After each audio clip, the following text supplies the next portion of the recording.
Welcome to The Art of War, Tips for Effective Leadership and Management. My name is Paul Bodine. I will be serving as your moderator today. You'll be hearing a presentation from Sean Canning, but first we have a few comments. If you're looking for the county breakout class, you will need to go to Hatteras 2 on the second floor. The president's reception will be out on the event lawn and will begin at 6 p.m. this evening. Come and enjoy a spectacular trip with us for a taste of New Orleans. All cell phones should be on mute or turned off. Mr. Canning has been a change agent in the area of municipal and personnel management, having been a supervisor or executive since 1989. He has progressively led and solved organizational problems over a 32-year municipal career.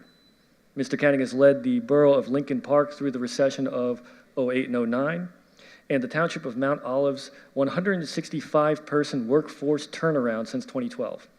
Departing from Mount Olive in October 2015, he is currently a partner at The Canning Group, LLC, one of New Jersey's fastest-growing municipal consulting firms.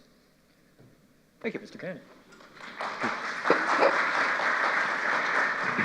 I want to thank everybody, and anybody here who knows me knows I drink too much coffee, I speak way too fast, and I'm a little hyper. So I'm going to get down here and walk around quite a bit and stay within the camera. I can't take the podium. A couple of housekeeping items. Again, I want to thank the GFOA again for inviting me back this year. Last year, I managed to put about half these to sleep. So this year, I'm going to try to go whole hog, and we'll see if we can get everybody out there. The other item, I want to thank them again, because once again, I find myself before, about 100 or 125 very thirsty CFOs and happy hour. We'll see if we can move this along a little quick here. So I wanted to speak today about Sun Tzu and the Art of War. Anybody ever here read this? Bad Night of Insomnia? Yeah, a couple. It is interesting reading, and it has a lot of applications for us. As finance officers, some more housekeeping here. Who here has to deal with finance committees that really have no idea what you're talking about or doing? Show of hands. Same thing, elected officials, other department heads. Yeah, does anybody have Shangri-La in here? Nobody? Okay, all right, well that's good. So we're gonna talk about that a little bit today, how to survive. Again, I've been around 32 years now. I've been gone 2 years, so I guess 34 years since I started municipal career. I was much younger then. Enjoying very much what I do now. I work with a couple other very, very great people. They're administrators, CFOs, and we've gotten to the point in our lives, especially with the Chapter 78 law, which really just eradicated a level of institutional knowledge in this state, where we have a lot of useless knowledge between our ears, myself and my partners, and there's about 11 of us in the group right now, and we enjoy what we do. I really, really, truly enjoy working with municipal government, trying to just give some advice, and myself, my partners, where we've been, and maybe we can help somebody out. So what we do currently is really, it's a lot of fun.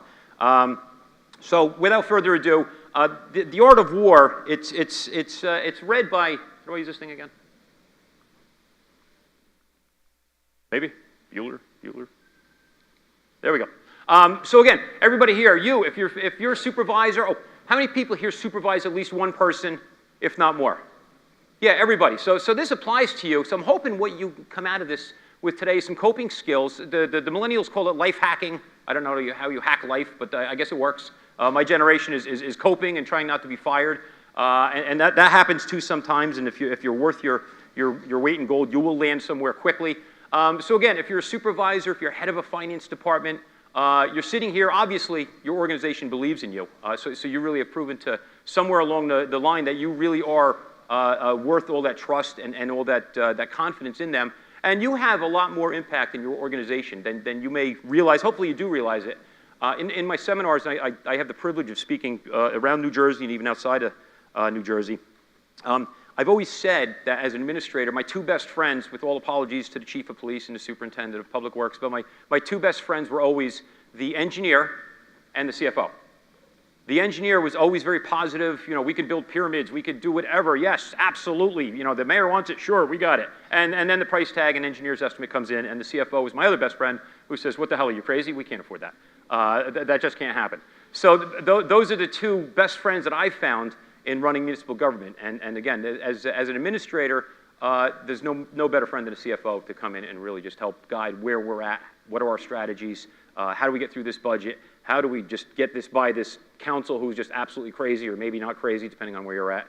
So I've been through all of that. So hopefully today we get through some of this.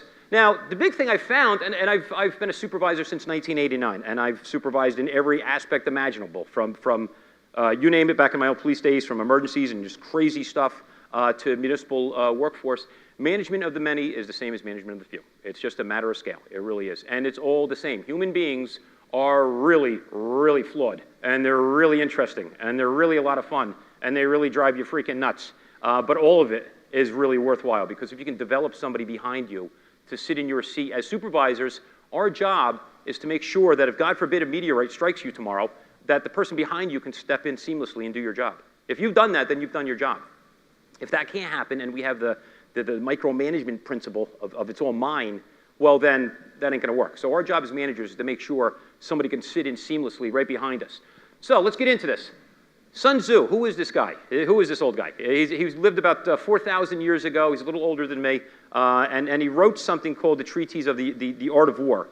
And since then, it's not just about war. It's about how to deal with all sorts of situations. Currently, it's a mandatory reading in the United States military academies, basketball coaches, NCAAs, and NFL coaches, when they're not attending to whatever they're attending to nowadays, read this. Anybody that has any type of responsibility for personnel and people and strategy, it's a great read. If you're a supervisor, it's a great read. It really is. So he came up with 5 constant factors. And they work on the battlefield, off the battlefield. So again, what are they? You may ask, what is this for anyhow, by the way? As I walk, I was tempted to crack it open a little bit. But does anybody have a birthday tomorrow? Oh. Who knew? Now, a little something about the bottle of wine here, Bill, because I knew I was speaking in front of a very special group today. So I went to the liquor store and I saw Nick. Now you asked me, who is Nick? Nick is the liquor store owner. Now why I'm on first name basis with him, I have no idea. But I stopped in and I saw Nick before, and I said, Nick, I'm speaking in front of a very special group today, and I'd like some wine. So he tried selling me some old crap. Now, I'm not really a wine person, but he's trying to sell me on his 2006 and 2008 and 2004. I'm like, come on now, this is a special day. I want some fresh wine. So Nick got me some fresh wine. Matter of fact, it's so new it has a born-on date. That stuff's younger than the beer that's in the beer fridge. And he, Nick's a good guy. He didn't even charge me. So happy birthday, Bill, and I hope you enjoy it. That has nothing to do with the art of war, by the way. But anyway, so rule number 1, the moral law. So again, in ancient Chinese culture, the names that you're going to see don't necessarily equate to our Western thought. So they call it the moral law. We may think of moral as one thing, and the Eastern mind is a little bit different. So the moral law causes people to be in complete accord with their ruler so that they follow him or her, regardless of their lives, undismayed by any danger. So what does that mean? So as CFOs, as supervisors, dealing with sitting on the dais, as you get that question going, can we do this? And your reaction, as you said, I've said on many of them, and the normal reaction would be like, oh, what are you freaking kidding? Now you can't do that being on the live council meetings, because I've been there. You have to control yourself. You have to control yourself with elected officials and other department heads. And remember, people don't understand what you do. What you do is incredibly vital. It's incredibly knowledgeable. Your communities depend on you. They really do. All right? I mean, everyday people that just can't be bothered with the math or can't do the math really are depending on you. So again, you have to control yourself as a supervisor, as a department head. Make decisions on facts and not emotion. That is a very, very difficult thing to do. As a supervisor, and I've certainly had this temptation where the immediate reaction is you want to start choking somebody, and you can't do that. You have to go, okay, and inside you're really just revved up. Can't happen. As a supervisor, as a leader, control yourself. Take a break, all right? Don't hit send, for God's sake. How many people here have wanted to hit send or hit send inappropriately? All right? Sometimes we read about them, sometimes we don't. Don't hit send to the next day. Sleep on it. Make decisions based on facts and not emotion. All right? Do not play favorites. That's the other thing. Do not play favorites. When the superintendent of DPW comes in, don't tell him how much the administrator or the chief sucks. Because when the chief or the administrator comes in, you're going to tell him how much the superintendent sucks. You can't play those type of games because it will get back to you. All right? Be Switzerland. I always said that when I've had council people come in, and it happens, I've been in several towns. Council people are very good people, elected officials. They come in, they want to do the right thing. They don't quite necessarily know how to get from point A to point B. They rely on the crew that's in town hall to understand how they get there. But you get those that want to pull you to one side or the other. I don't know if that's happened to you or not. It certainly happened to me. And I've always said, Switzerland. I don't talk out of turn about anybody because that's how I've survived. I don't kiss butt, but you know what? I don't play games either. So you want the facts? I'm here. If not, go talk to somebody else. Again, moral law. Show fairness in all your dealings with your subordinates. Show care and concern for those whom you lead or deal with in life. Having supervised people since, again, 1989, I can't believe how fast time has gone on. I look in the mirror nowadays and I go, Dad, when the hell did you get here? But I still feel like I'm 19. I just look different. But, you know, the time's gone by. The supervision is the same, though. Again, if you lead somebody, show care and concern, some empathy. It's very difficult to be typing, and somebody comes in for the 45th time that day for the same stupid question that you've heard 44 other times. And it's tough to not go, for God's sake, what do you want? You can't do that. How are you, John? What's going on? You know, and just take it and find out what the question is. And again, you have to sit there and put aside the other, the keyboard and the texting and everything else. Care, concern, fairness, love, beget, care, concern, fairness, and love. Some would call this good karma, good juju. All right, I'm a big believer in this. Somebody cut me off on the parkway down here today, the son of a gun. Karma may visit that person. I don't know, maybe not. But again, good karma. Be good about it. Again, I firmly believe that, you know, good things happen. And I hope not bad things happen. I just hope that everybody gets good karma. If anybody here is awake, 35 minutes to happy hour. I'm just trying to see if anybody is awake here. Good. I haven't lost you yet. I'm trying. Rule number 2, heaven. Heaven signifies night and day, cold and heat, times and seasons. Not that heaven. Again, it's change of seasons in Sun Tzu's mind. In ancient China, heaven represented consistent and variable change. Well, what do we have in New Jersey municipal government? Just constant change. It's been an earthquake since 2009, 2010. You don't recognize the municipal landscape now than you would have back in 2006 and 2007. How many people here go to the League of Municipalities? Yeah, significant amount. Do we remember back in the heydays, 4, 5, 6, 2007, 2008? The entire towns were emptied. This entire city was the entire state of New Jersey. Well, budgets have cut. We still get a lot of people here, but it's nothing like it was back in I guess, 8. Would have been the last real big year, just as a big party town before those budgets cut. I remember at the one town I was working at the time, everybody, including like the crossing guards, you name it, they came. Everybody, go to Atlantic City. I mean, everybody was here. So it's changed. So again, in ancient China, heaven represents consistent and variable change. Life, leadership, embrace unpredictability, embrace change. I love change. You know, a lot of people don't like change. I don't like change. You know what? It's going to happen anyhow.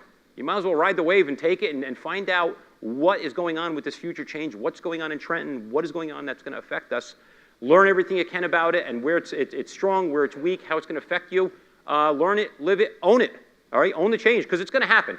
All right, and you can't sit there with your head between your legs going, oh my God, I don't like this. I own the change. Change always, always, always brings about opportunity. Be nimble, be agile. Don't sizzle. All right, don't sit there in your office or retire and have no contacts with anybody. Keep active in your communities. Keep active with inside joke. So be active with people and, you know, get out there to your associations. You're here today, which is great. So you got a lot of contacts around the state. Again, be nimble, be agile, embrace the change. Study the rules, okay, which you know, which you do. I know the local finance notices come out, and boy, the CFOs are all over it. They really are. Not so much in other parts of municipal government, but you know, you guys certainly are. Understand the issues, foresee where things are going to head. Again, the biggest thing I can remember, right now, currently, I do a lot of consulting. I'm blessed to be with some other very, very good friends, and we're all over the state. And one of the things we do is executive recruiting. And I can tell you, I wish my investments in the market went up as much as the CFO demand and salaries went up, because I would say each of your value is up over the last several years, probably 30, 35, 40%. I do a lot of administrator searches, but we get called a lot for CFO searches. You can't find really, really good CFOs. You can't find really, really good administrators out there right now. It's just a very much of a buyer's market, and as a CFO, it's very much of a buyer's market. Chapter 78, 2011, has absolutely gutted, as you know, the municipal institutional knowledge and landscape and professionals, and the CFOs, certainly. I applaud you, and if there's any new CFOs in here, I applaud them for pursuing this path. I teach a lot. I'm very fortunate. I teach for Rutgers Center for Government Services, and I do the QPA program. And the QPAs in there, I really applaud them. They're very sincere. They are pursuing something. Again, QPAs are very much needed. And I encourage the relatively lesser experienced personnel from the various towns, When you're done with this, pursue the CMFO, because it really is worth it. It's going to really advance their careers, and there's just not a glut of qualified people out there. And the state needs you. These governments need you. The people need you.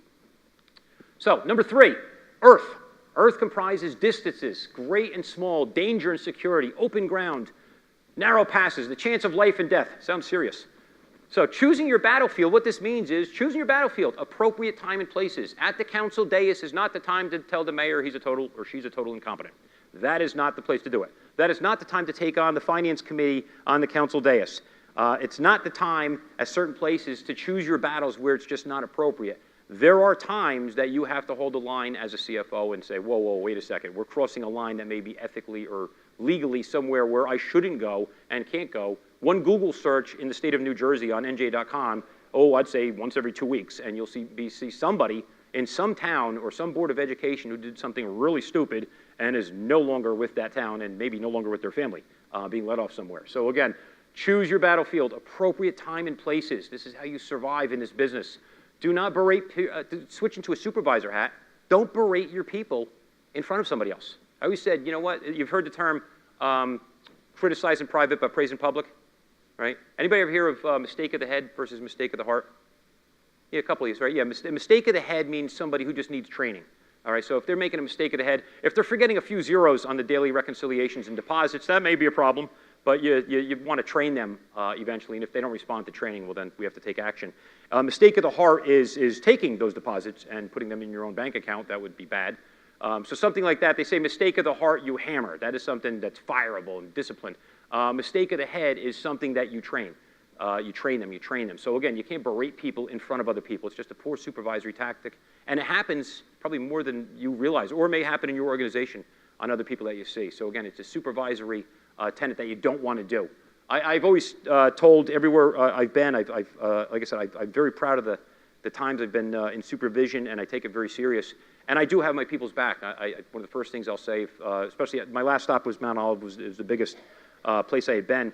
And we had an all-hands-on-deck meeting, and same as I talk to you here, hey, how are you? And just wanted to tell them the expectations. And one of them was, I do have your back. I really do. If you really screw up, we're going to talk about it in private. There is a catch to that. All right. If you have people that you supervise that are driving backwards in a town car through a Catholic schoolyard, shooting a gun out the window, or something that is really, really going to put you in a spot, you can't back them. Okay. So we try to make sure you have your people's back. If it's something that is so egregious and so dishonest that really puts you on the spot, you're not going to have their back. But if, for the most part, you really should have your people's back. And again, talk to them in private. Not asking for a raise at your boss's funeral. That may not be the appropriate time. Understanding when people and circumstances are appropriate for issues or directions to be undertaken. When attacked at council sessions, and this has show of hands, has this ever happened to anybody here being attacked? Okay, yes. Yeah, most of the time it's the public, some gadflies that know better than you. Sometimes it's elected officials, and that's unfortunate. And that's also the time to absolutely dig deep and find your inner professional that you truly are. Duly noted. We'll look into that, and we'll talk offline about this. All right. Always be a professional. The consummate professional who acts that way will come out always on top. And you'll just you know what? For your own integrity, you should look better. But also, it's the right thing to do. And always look for win-wins. That's the other thing. You never want a win-loss. Negotiations are probably the classic one. You don't want to sit there and just crush somebody. Stomp. Yeah, you son of a gun, yeah. Because what's going to happen? They're going to come back, and it's just the next negotiation, the next employee conflict, the next union matter. It is just going to be pure hell. Again, look for win-wins. When people walk out of somewhere, they have to have some face. They have to save some face. If you absolutely crush someone's spirit, you know what? The crosshairs on your back are just going to grow. So always look for win-wins. Rule number 4 is the commander. Well, that's you. All right, commander. The commander stands for the virtues of wisdom, sincerity, benevolence, courage, and strictness. Virtue hasn't changed in 2,500 years. Virtue is virtue.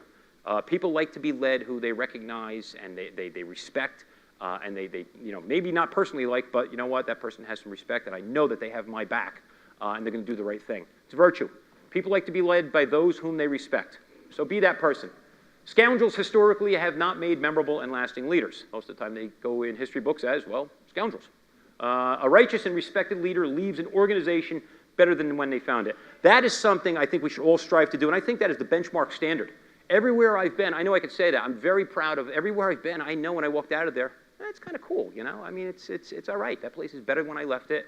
one of the other things, as a purchasing agent, I really do enjoy, and my wife tells me I have absolutely no life, but as we drive, I drive by a playground or drive by something, I saw the other day there was a Hook dump truck or something I did a bid on. There was some sander on the back or whatever. But it was pretty cool. I mean, no one knows or really cares what went into that. But as you drive by a playground, something that you wrote the bid on, or you did something, you see little kids, they're jumping up and down on the slides and having a great time. You drive by like, that's kind of cool. I had something to do with that, No one knows, cares, and nobody really wants to know. But you know. So it's just pride of your work. Again, wisdom in all decisions. Leave the places better than when you found it. Rule number 5, method and discipline is the 5th one. By method and discipline are to be understood the marshaling of the Army, well, we don't have an Army, in its proper subdivisions, the graduations of rank among the officers and maintenance of roads by which supplies may reach the Army, and the control of military expenditure. That's a lot. It's a big mouthful. So what does that mean? Well, it means not being reckless, careless, or inattentive, especially as CMFOs. My God. The provision of policy, standards of conduct, and accountability. You have a massive, massive responsibility. At the bank, the monthly reconciliations, the daily deposits, trying to make sure that all the departments actually respect and conduct your policy, getting the deposits into your office daily or whatever your local policies are, getting them to comply, and they're all grumbling and they don't understand and they just don't appreciate what you do. Getting them to understand what you do is vital. It is truly vital. Overtime, pay policies, monthly reconciliations, follow up on deadlines. I've had the misfortune of being called into several municipalities where things weren't done. And it really is bad because, you know what, the people, they're not bad people. Like I said, I firmly believe 95% of the people that walk the earth are very good people, sometimes having a very bad day. 5%, well, I don't know what to say. But most of these people that end up with this, it's just, I'm tired, I'm inattentive, I got other things on my plate. The next day comes in, you know what, you forgot to dot the I, you forgot to cross the T, and reconciliations and ledgers get out of balance, and sometimes there's money that disappears, and sometimes it's just lost. But regardless, it means jobs, it means livelihoods, it means having a tough time putting dinner on the plate at night. So again, make sure you dot the I's and cross the T's. Personal self-discipline, accountability to self and those who depend on you, all right? In short, having your act together. That's what rule number 5 means. So these 5 principles should be familiar to every general or to every CFO. He who knows them will be victorious. He who knows them will not fail. Translation, going through life and having these attributes or changing your life conduct to be in accord with these will provide you with success. And again, I think there's a lot of survivors here in municipal government, and if I had the good fortune of talking to you tonight, I would find that, oh my God, you've either been to several towns or you've been through several changes of government and I'm a giant I, I'm not a D or an R, I really don't care, I don't have time for this. But you may go from an old D to an old R, an old R to an old D, and things change, and sometimes people get unemployed, and that's the nature, unfortunately, of the business. But the person who has integrity, goes through life and really has that reputation, you hear about that person, and they are on the unemployment line very, very shortly. Normally that phone is ringing pretty quick because your peers in the business know of you and know of your work. And it's as big as New Jersey is, it's really not that big. For 8 million people, those of us in municipal government is really not that big of a sorority fraternity. We all kind of know of each other or each other themselves. Those who continue to fly by the seat of the pants, well, they're not going to find success and they wonder why. And that happens. All right, that certainly happens out there. Victorious warriors win first and then go to war, while defeated warriors go to war first and then seek to win. Well, what's that mean? Well, 7 P's of success. Proper prior planning prevents piss-poor performance. So again, plan everything out. All right, plan everything. Have everything detailed. Chess players, anybody play chess? Yeah, fair amount. All right, what's the big thing in chess? Is to anticipate the next move. Anticipate the next 2, 3, 4, 5 moves. What can possibly happen? If we do this, what is the reaction? If we do this, what is the reaction? Go through life like that. Go through your budgets like that. And if you're in a politically volatile municipality or environment, make sure you play chess. Because again, you're one of the most important people in your municipalities. You're also one of the most vulnerable, okay? Especially if somebody runs on a platform of, oh, we're going to clean up City Hall. Everybody knows how to clean up City Hall. That's great, until they get there. All right, that's the one thing I love. And then they don't know what the hell to do. 5 factors in action. Again, this wildly successful American was told he lacked creativity. One of the most creative geniuses of the 20th century was once fired from a newspaper because he was told he lacked creativity. Trying to persevere, he formed his first animation company, which called Laugh-O-Gram Films. If anybody knows this, please don't shout out. You're going to ruin the moment for all of us. He raised $15,000 for the company, but eventually was forced to close Laugh-O-Gram following the close of an important distributor partner. Desperate, out of money, he found his way to Hollywood. All right, faced even more criticism, failure, until finally his first few classic films started to skyrocket in popularity. Moral law? Well, Harriet Burns stated that his or her best sales technique was absolute honesty. Right? Here's a person who just went through, had met failure, and was just honest. Be honest, be good. He personally took a coworker's reluctant paraplegic friend to the place, and he rolled out the red carpet, showed his guests all the attractions as well as front row seats to every show. All this was just so a disabled friend could enjoy the park without feeling left out in his wheelchair. Now, this is back before the days of ADA and all the access and all the proper things that are out there now ensuring this type of treatment. He became a father figure to his secretary, gave her away at her wedding, and moreover, he paid for the entire reception. This is somebody who had lived in poverty and had failed before. I love stories like this. Heaven, well, next he explained he dared to take risks. He would act boldly and he'd bet on himself to win. Right? Everybody in here has bet on themselves to win. Every one of you went through the CFO course. Every one of you took the test. Every one of you have a job as a CFO in your town. You've all bet on yourself. So again, I applaud you for that. I love that stuff. He saw where the technology and the market were going. He would act boldly and, again, bet on himself. There were a few times in his life where he would bet his entire studio and on producing an animated film, and due to his vision, charisma, and leadership style, repeatedly came out on top. Earth, well, courage. He was completely focused on his product. All right, his goal is not on himself. Right, it's very important. You know, the humble leaders. I love the humble leaders out there. You know, I didn't do it. You know what? My team did it. They did it. Always stand in the background. Always give credit. Praise somewhere else. All right, the people in the know will know your role in it. Understanding when to change his company's focus. It takes courage to look outside of yourself. One of the scariest things in life can be letting go of the image of yourself that is right in front of you and reaching for something further. The commander. I test my dreams against my beliefs, he said. In this case, he was making sure his dreams were consistent with everything he stood for. And that's very important. Again, in municipal government, you know, what are our dreams? Well, our dreams are largely to have a successful career, really do some good in our municipalities, not be pressured or put in a corner. And it's very quick. And again, I applaud elected officials. I also pick on them a lot. In my classes, I just tell them, say, you know what, buckle up because you're going to get it. Because again, sometimes they do put you in awkward positions without knowing it, and I don't think they mean to. But that whole ethics law and our own moral compass, sometimes, you know, we have a conflict and you got to make the right choice. His beliefs, core values, and integrity, confidence. He had the ability to inspire us by selling us on ourselves. Say Blaine Gibson, one of his peers, be the kind of leader that instills confidence in your employees. Famous quote, it takes people to make the dream a reality. And that's true. It takes everybody in your work finance area or whatever you're in charge of to make you successful, not just you. Method and discipline, persistence. Again, nothing that is worthwhile is easy. You all know that. Okay, you went through the courses, you've gone through your education, you've gone through everything. Nothing worthwhile is easy, and that is a lesson that every generation has to learn, unfortunately. And it's you know, when you come out on the other side, you agree with that. Bob Thomas has said he succeeded because he was persistent and he determined. He didn't let rejection and criticism stop him. He was a finisher. Now, this person, Walt Disney, guy who failed repeatedly. The failure who followed these principles, he changed all our lives. Walt Disney, all right, and the way to get started is to quit talking and begin doing. This man changed all of our lives.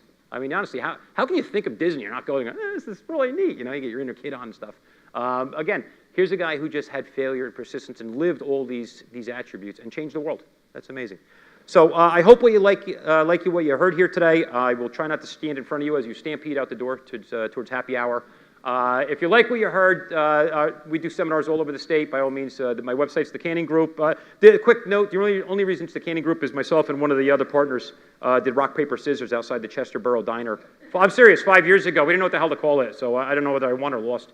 So that's why it's not the Bastogne Group. So if you like what you hear, we talk all over the place. We talk way too much. If you want to hear us, give me a shout. If not, enjoy the conference. Thank you so much for hearing me and putting up with me. And good luck. Be good. Go forth and do good. Congratulations. John had something to do.